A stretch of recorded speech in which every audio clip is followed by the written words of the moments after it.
My name is Jordan Ellis, and I'm 27 years old, which feels both too young and too old for moving back into your childhood bedroom.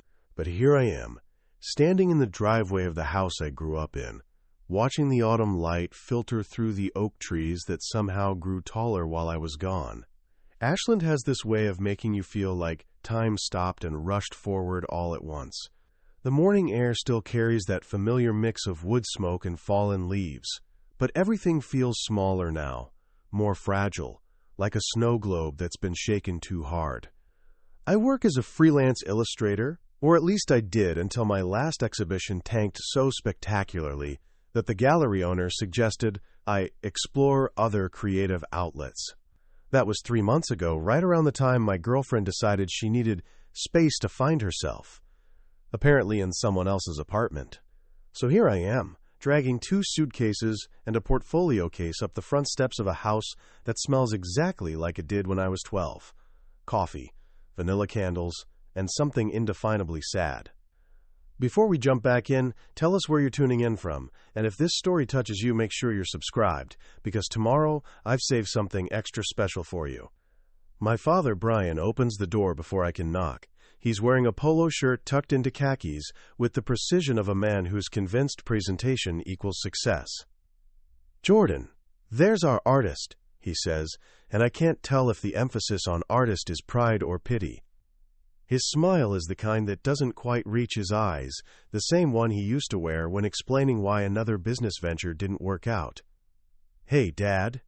I step inside, and the living room hits me like a memory I'd rather forget.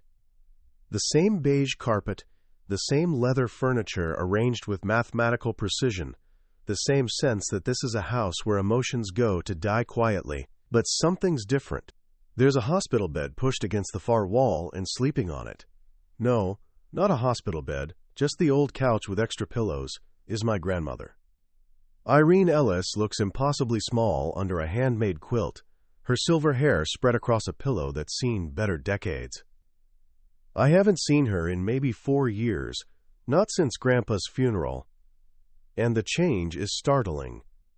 She was always petite, but now she seems almost translucent, like she might disappear if you looked away too long. "Grandma's been staying with us," my mother Debbie says from the kitchen doorway. She's wiping her hands on a dish towel with the methodical precision of someone who believes cleanliness can solve most problems. She snores something terrible, so the couch works better for everyone. I watch my grandmother sleep, noting the slight wheeze in her breathing, the way her fingers curl around the edge of the quilt like she's holding onto something precious. A large orange cat, one I don't recognize, sits near the hallway staring at a closed door with the intensity of a guard dog. "Whose cat?" I ask. "That's Mr. Tibble's," Mom says, her voice carrying the weight of resigned acceptance. "He came with her." The cat turns to look at me with pale green eyes, then goes back to staring at the door. There's something unsettling about his focus, like he's watching for something the rest of us can't see. The first week back home passes like a fever dream of forced normalcy. I unpack my things in my old bedroom, where my high school art projects still hang on walls, painted the same shade of blue I picked when I was 15. The room feels like a museum exhibit titled Jordan Ellis, The Adolescent Years, complete with participation trophies and a desk scarred by years of sketching. Every morning, I wake to the sound of my grandmother's cough echoing from the living room. It's not the kind of cough that comes from a cold. It's deeper, more persistent, like her lungs are fighting against something. The third night, around 2 in the morning, I can't ignore it anymore. I pad downstairs in my socks, moving carefully across the hardwood floors that have learned to creak in all the wrong places. Grandma Irene is sitting up on the couch, one hand pressed to her chest, the other fumbling for something on the side table. In the dim light from the kitchen, I can see her face is flushed, her breathing labored. "Grandma, you okay?" She startles, then smiles with the kind of embarrassment that breaks your heart. "Oh, Jordan, I'm sorry, did I wake you? I was just looking for—" She trails off, gesturing vaguely at the table cluttered with pill bottles, tissues, and a glass of water that looks like it hasn't been touched. Looking for what? My inhaler. I thought I put it. She starts to cough again, a sound that makes my chest tighten in sympathy. I help her find it, buried under a magazine that's 3 months old, and watch as she takes 2 careful puffs. The relief on her face is immediate, but it raises questions I'm not sure I want to ask. The next morning I'm getting coffee when I notice something odd in the bathroom trash can. 3 empty inhaler cartridges, still in their packaging, unopened. I fish one out and check the date. It expired 6 months ago, but the seal is intact. Someone threw away her medication without opening it. Mom, I call, finding her in the kitchen arranging flowers with surgical precision. Why are there unopened inhalers in the trash? She doesn't look up from her chrysanthemums. Your grandmother gets confused sometimes, orders duplicates. We can't keep every piece of medical equipment she thinks she needs. The word thinks hangs in the air like smoke. I want to push, but Debbie has this way of making questions feel like accusations, and I'm not ready for that conversation yet. Later, I call my childhood friend Sasha, who works as a nurse at the county hospital. We meet at Lithia Park, where the creek runs shallow and the October air carries the scent of wood smoke from distant chimneys. Jordan, inhalers don't expire that quickly, she says after I explain what I found, and if she's coughing like that, she needs them. What exactly did your parents tell you about why she's living with you? I realize I don't actually know. Just that she moved in, and she snores, and somehow that equals sleeping on the couch in a house with 4 bedrooms. Something's not right, Sasha says quietly. Mr. Tibbles seems to agree. Every time I pass that closed door in the hallway, he's there, scratching at the wood with the persistence of someone who knows a secret. The guest room door has become an obsession. Every time I walk down the hallway, I find myself slowing, listening for sounds that never come, studying the brass handle that's always turned to the locked position. Mr. Tibbles has worn a small path in the carpet from his constant vigil, and sometimes I catch him pawing at the gap beneath the door, like he's trying to retrieve something precious that's been taken away. It's Thursday morning when I see Grandma Irene standing in front of that door, her hand resting on the handle with the gentle pressure of someone testing a boundary they know they're not supposed to cross. She's wearing a faded pink robe that's too big for her shrinking frame, and her silver hair is uncombed in a way that makes her look vulnerable and somehow younger. "It was mine once," she says without turning around, her voice barely above a whisper. "What was yours, Grandma?" She startles, dropping her hand like she's been caught stealing. "Oh, nothing, dear. I was just... The door sticks sometimes. I thought I might help fix it." Before I can respond, my mother appears at the end of the hallway with the supernatural timing of someone who's been watching. "Mom, what are you doing over there? You know that room is for storage. Come have your breakfast before it gets cold." The way she says, "Mom," not Grandma, not Irene, just Mom, with the flat efficiency of someone handling a particularly stubborn child, makes something twist in my stomach. Grandma Irene nods and shuffles toward the kitchen, her slippers making soft shushing sounds against the hardwood. That afternoon, while my parents are both out running errands, I decide to investigate. I press my ear to the guest room door and hear nothing, but when I cup my hands around my eyes and peer through the keyhole, I catch glimpses of something that doesn't match my mother's storage explanation. The edge of what looks like a proper bed frame, a dresser with doilies, the corner of a rocking chair. "What are you doing?" I nearly jump out of my skin. My father is standing behind me, his arms crossed and his expression somewhere between suspicion and annoyance. I thought I heard something. Maybe a pipe or something. Telling and preparing this story took us a lot of time, so if you are enjoying it, subscribe to our channel. It means a lot to us. Now back to the story. "It's storage, Jordan. Old furniture, Christmas decorations, that kind of thing. Nothing interesting." But his eyes don't meet mine when he says it, and he steers me away from the door with the firm pressure of someone who's used to closing conversations before they begin. That evening at dinner, Grandma Irene reaches for the salt shaker and accidentally knocks over her water glass. It's not a big spill, maybe a few tablespoons of water soaking into a placemat that's seen worse. But my mother's reaction is swift and sharp. For heaven's sake, be more careful. This isn't a nursing home where someone cleans up after every little mess. The words hit like a slap. Grandma Irene's face flushes red, and she starts dabbing at the water with her napkin, apologizing in a voice that gets smaller with each word. The humiliation in her eyes is so raw that I have to look away, but not before I notice something else. Fear. She's afraid of them. My own grandmother is afraid of my parents. Saturday arrives with the kind of gray October sky that makes everything feel muted and expectant. My parents drive to Eugene for some property development conference Dad's been talking about for weeks. Something about sustainable housing markets that I suspect is another one of his get-rich-quick schemes disguised as legitimate business. They'll be gone all day. I wait until their car disappears around the corner before I head to the kitchen junk drawer where Mom keeps everything from rubber bands to spare keys. It takes me 3 tries and a YouTube video titled How to Pick a Lock with Household Items before the guest room door finally clicks open. The smell hits me first, lavender and dust, the scent of a room that was once lived in but has been carefully preserved like a shrine. This isn't storage. This is a bedroom, complete and waiting, as if someone was expected but never arrived. A hospital-style bed sits against the far wall, the kind with rails and electronic controls for adjusting height and angle.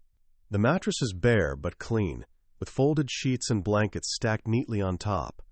A mahogany dresser that I recognize from old photos of my grandparents' house sits against the opposite wall, its surface covered with hand-embroidered doilies that smell faintly of the cedar sachets Grandma always kept in her drawers. But it's the rocking chair in the corner that breaks something open in my chest. It's Grandpa's chair, the one he used to sit in while reading the newspaper, the one where Grandma would curl up next to him on Sunday afternoons. Someone moved it here, positioned it perfectly by the window where the morning light would hit just right. On the nightstand, I find a small leather journal, worn soft from handling. My hands shake as I open it to the first page, written in Grandma's careful script. October 1st. Brian says the room isn't ready yet. Something about getting the heating checked. I don't mind the couch for now, but my back aches in the morning. October 3rd. Asked Debbie about my heart medication. She says she'll pick it up tomorrow. I don't want to be a bother. October 7th. Tried to get my medication myself, but Debbie says it's better if she handles it. She knows which pharmacy to use. I gave her my insurance card. October 10th. The couch cushions are getting softer. Harder to get up. Asked about the room again. Maybe next week, Brian says. Page after page of small indignities, documented in the precise handwriting of a woman who spent 40 years teaching third graders to dot their I's and cross their T's. Skipped meals because she didn't want to be trouble. Missed doctor's appointments because the car was being serviced. Pills that got misplaced or were the wrong dosage from the pharmacy. At the bottom of a shoebox tucked under the bed, I find legal papers. A draft will, power of attorney documents, bank statements showing a savings account that was supposed to be transferred but somehow never was. And beneath that, photographs of this very room being prepared. My mother directing furniture placement, like a stage manager, setting a scene that would never have an opening night. Mr. Tibbles appears in the doorway and immediately jumps onto the bed, circling 3 times before settling into what's clearly his familiar spot. This was their room. This was supposed to be their sanctuary.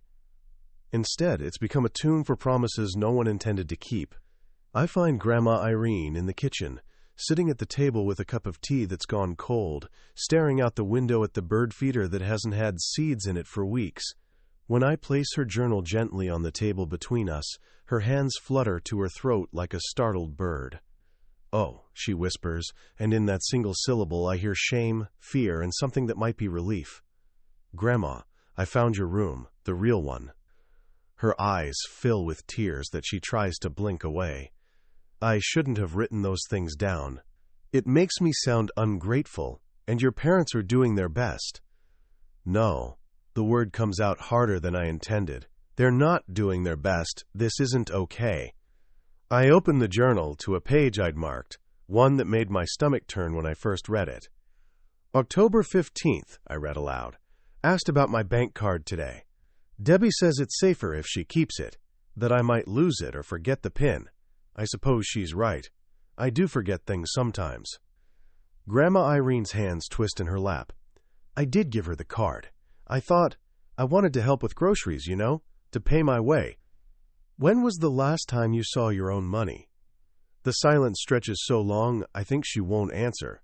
Finally, she speaks in a voice barely above a whisper. I had a condo in Medford, paid for, all mine. When your grandfather died, Brian said it would be better to sell it, that I could invest the money and live here with family who cares about me. She looks at me with eyes that have seen too much disappointment. I thought it meant I wouldn't be alone anymore. I pull out my phone, hands shaking slightly. Grandma, would it be okay if I recorded some of this? Just your voice telling me what happened? She nods, and for the next 20 minutes, she tells me everything. How her savings account somehow became managed by my mother. How her doctor's appointments got rescheduled so often they eventually stopped happening. How she started writing everything down because she was afraid people would think she was confused, that her memory was going. I'm 83 years old, Jordan, but I'm not stupid. I know when I'm being managed instead of cared for. When she finishes, I reach across the table and take her hand. Her skin feels paper thin, but her grip is stronger than I expected. You're not causing trouble by telling me this, I say. You're finally getting the help you deserve. For the first time since I've been home, I see her smile without apology behind it. Once you start seeing the cruelty, you can't unsee it. It's like someone adjusted the contrast on a photograph you thought you understood, and suddenly every shadow has meaning. Every gesture carries weight. I begin documenting everything with the methodical precision of someone building a case. My phone becomes a secret witness, recording the small violences that happen in plain sight. The way my mother sighs when Grandma asks for help opening a jar. The eye roll when she mentions being cold. The theatrical patience that's somehow more cutting than outright anger. Tuesday morning, I watch Grandma try to make herself breakfast. Her hands shake slightly as she reaches for a coffee mug on a shelf that's just a little too high, and I'm about to help when she loses her grip. The mug shatters against the kitchen floor with a sound like breaking bones. Jesus Christ, Mom! My father appears in the doorway, his face twisted with the kind of exasperation usually reserved for toddlers who've colored on the walls. Can't you be more careful? These aren't our dishes to replace. The phrase hits like a physical blow. Not our dishes. As if she's a guest who's overstayed her welcome. As if breaking a $5 mug from Walmart is some unforgivable sin. Grandma drops to her knees, trying to collect the ceramic pieces with her bare hands. I'm so sorry, I'll replace it, I promise. With what money?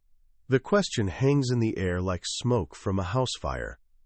That evening at dinner, the atmosphere is thick, with the kind of tension that makes even chewing feel loud. When Grandma reaches for the salt, her elbow accidentally knocks over the small ceramic bowl of rolls.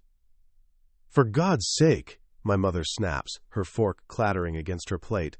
This isn't a nursing home where someone follows you around cleaning up messes. We're doing our best here, but you have to meet us halfway. I watch my grandmother's face crumble, and something in my chest finally breaks open. What the hell is wrong with you? The words explode out of me before I can stop them.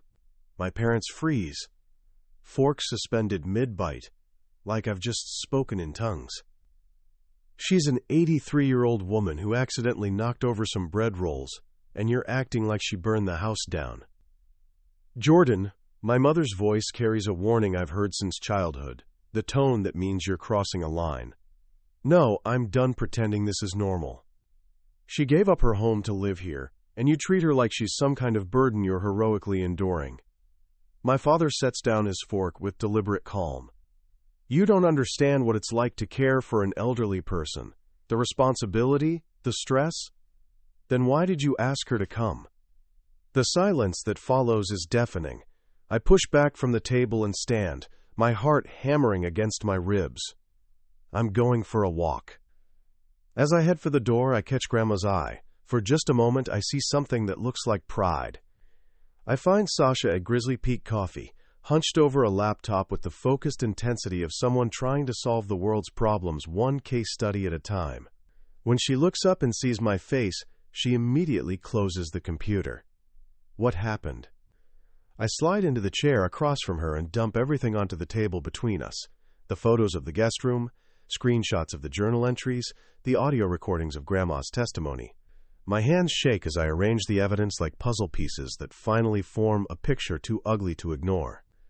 This is elder abuse, Sasha says after reviewing everything her nurse's training, cutting through emotion to reach clinical assessment. Financial exploitation, emotional neglect, possible medical neglect. Jordan, this is serious enough to involve adult protective services. The phrase adult protective services makes my stomach clench.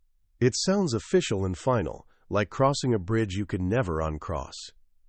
There's a lawyer in town who specializes in elder law, she continues, pulling out her phone. Ken Tanaka. He handled a case at the hospital last year where a family was basically holding an elderly woman's Social Security checks hostage. He's good, and he's discreet. We meet Mr. Tanaka the next morning in his office on Siskiyou Boulevard, a cramped space filled with law books and the kind of comfortable chaos that suggests a mind more focused on justice than organization. He's younger than I expected, maybe 40, with kind eyes behind wire-rimmed glasses and the patient demeanor of someone who's heard every variation of family cruelty. He reviews Grandma's journal with the careful attention of a surgeon examining x-rays, occasionally making notes in margins or asking me to clarify dates. When he listens to the audio recordings, his expression grows increasingly grim. The financial control is textbook exploitation, he says finally. The medical neglect is harder to prove without documentation from her doctors, but the emotional abuse is evident in every page of this journal. What can we do? Ideally, your grandmother would need to testify about what's happened, or we'd need indisputable proof of harm. The recordings help, but family members can claim someone is coaching an elderly person or taking advantage of confusion. My heart sinks. She's terrified of them. She keeps saying she doesn't want to cause trouble. That's common in these cases. Victims often feel guilty about reporting their own children. He leans forward, his voice gentle but firm. But Jordan, if this continues, it's only going to get worse. Financial abuse often escalates to physical neglect, and from what you've described, that may already be happening. That afternoon, I post a carefully worded message on Facebook. Sometimes the people who should protect us the most are the ones we need protection from. Pay attention to the elderly people in your life. Listen to what they're not saying. Within hours, 3 neighbors have messaged me privately. Apparently, I'm not the only one who's been noticing things. Wednesday afternoon, I'm in my room, editing some freelance work when I hear raised voices from downstairs. Not shouting exactly, but the kind of sharp whispers that cut deeper than screaming. I creep to the top of the stairs and listen. I don't care if you think you remember. My mother's voice carries the edge of someone whose patience has been stretched to breaking. The pill organizer doesn't lie. You either took them or you didn't. I thought I did. Grandma's voice is so small I have to strain to hear it. But maybe I'm confused again. I'm sorry. This is exactly what I mean when I say she's not managing well, Mom continues, her voice now directed toward Dad. Yesterday she asked me 4 times if her doctor called back. 4 times, Brian. The same question. I pad downstairs in my socks, finding them in the kitchen where Grandma sits at the table looking like a child being scolded for breaking something precious. Her hands twist a tissue into shreds while my mother towers over her with a weekly pill organizer, counting capsules like a pharmacist conducting an audit. What's going on? I ask. Your grandmother can't keep track of her medications, Dad says from behind his newspaper. We're trying to figure out if she double-dosed or missed them entirely. Grandma looks up at me with eyes that are glassy and unfocused. I thought I took the little white ones, but maybe I forgot. I forget so many things now. Something about her voice bothers me. It's too defeated, too rehearsed, like she's reading from a script she's been forced to memorize. But before I can say anything, she tries to stand, and her legs buckle beneath her. I catch her before she hits the floor, her body feeling impossibly light in my arms, like she's made of paper and air. Her skin is clammy, Her breathing shallow, and when I look into her eyes, they're unfocused and glassy. "Call 911, I say. "She just stood up too fast," Mom responds, but there's something in her voice that sounds like panic disguised as dismissal. She does this sometimes. "Low blood pressure." "Look at her," I snap. "This isn't low blood pressure." The EMTs arrive faster than I expected. Two efficient women who move with the kind of calm urgency that comes from seeing every possible variation of human crisis. As they take Grandma's vital signs, I hear fragments of their conversation. Dehydration. Blood pressure's dangerously low. When did she last eat? At Ashland Community Hospital, the blood work tells a story that makes my stomach turn. Severe dehydration, critically low sodium, signs of malnutrition, and evidence that several of her medications haven't been taken in over a week. The ER doctor, Dr. Sarah Chen, has the kind eyes of someone who's delivered too much bad news with gentle efficiency. "Mr. Ellis, I need to ask you some difficult questions about your grandmother's living situation." The phrase living situation makes everything sound clinical and distant, but I know what she's really asking. Has she been eating regularly? Her blood sugar is extremely low, and her weight suggests significant nutritional deficiency. The word nutritional deficiency hits me like a punch to the chest. My grandmother is starving in a house with a full refrigerator. "I want to be her healthcare proxy," I tell the hospital social worker an hour later. "I don't think she's being properly cared for." When they bring the papers for Grandma to sign, her hand shakes as she writes her name, but her voice is steady when she speaks. "Thank you for seeing me," she whispers. "I was starting to wonder if anyone would." The Facebook post goes live at 11:47 p.m. on a Thursday, when I'm sure my parents are asleep and can't intervene. I've spent 3 hours crafting it, choosing each word with the precision of someone who knows they're about to detonate their own life. My 83-year-old grandmother has been living with my family for 3 months. In that time, she's been forced to sleep on a couch because she snores too much, denied access to the bedroom that was prepared for her, had her medications managed to the point of hospitalization for malnutrition and dehydration, and had her life savings supervised until she couldn't access her own money. This is what elder abuse looks like when it wears the mask of family caregiving. It's not dramatic or obvious. It's 1,000 small cruelties dressed up as inconveniences. It's treating someone's basic needs as burdens and their confusion as moral failings.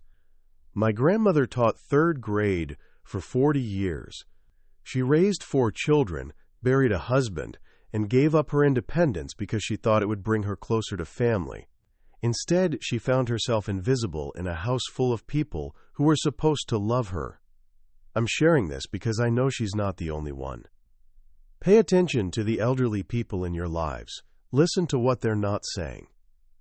Sometimes the people who should protect us most are the ones we need protection from. I attach 3 photos.